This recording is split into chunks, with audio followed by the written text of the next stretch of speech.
as young as 7 are now being used as drug dealers by criminal gangs in Birmingham, according to West Midlands Police. This week, the force has been involved in a nationwide campaign against the gangs, which has led to 1,000 arrests and the seizure of drugs worth more than £1 million.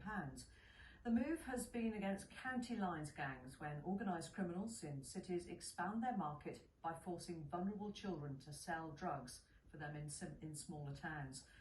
Sean Lloyd reports.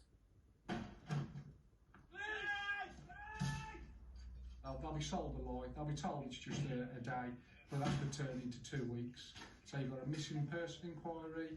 So we need to keep the kids safe. Drug dealers don't just drill Class A. They'll deal whatever they can make money out of. Raids to seize drugs and find the gangs who deal them. Part of a week of operations by forces across the country. And I guess I'll probably say heroin. Slightly brownish colour. They'll be nice to you for a bit, buying you nice stuff, giving you money and that, and after they'll just tell you, oh, because you've done all of this, I need you to go and do this for me. So they'll tell you to go on a train to different cities and then go to this house and sell drugs in that. Our young people look for father figures that they never had, and that's what these people become. They become the people who offer them what they want, whether that be monetary value or clothes, or even just attention. It's something that these people are fully aware of and use to their advantage.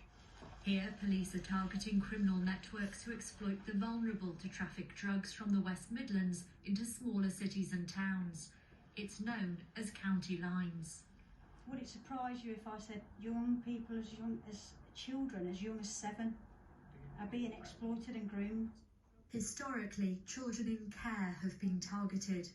Helen is a police officer who's seen young people end up in prison and even lose their lives after getting involved with county lines drugs gangs.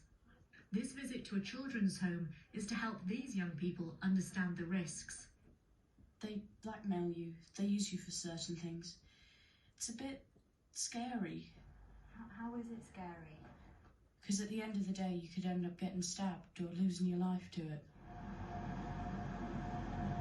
The 43 police forces came together to target those who run and control county lines. Here, officers from West Midlands Police worked with colleagues in South Wales.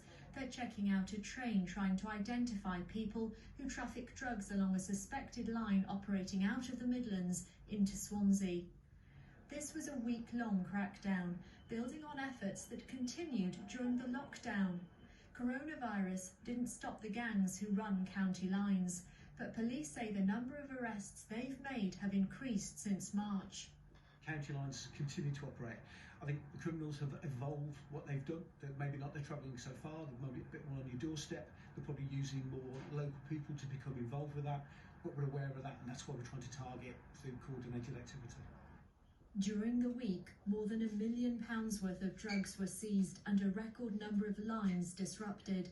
The aim is to make a long-term impact and prevent new drugs routes springing up in their place. Sean Lloyd, BBC Midlands Today.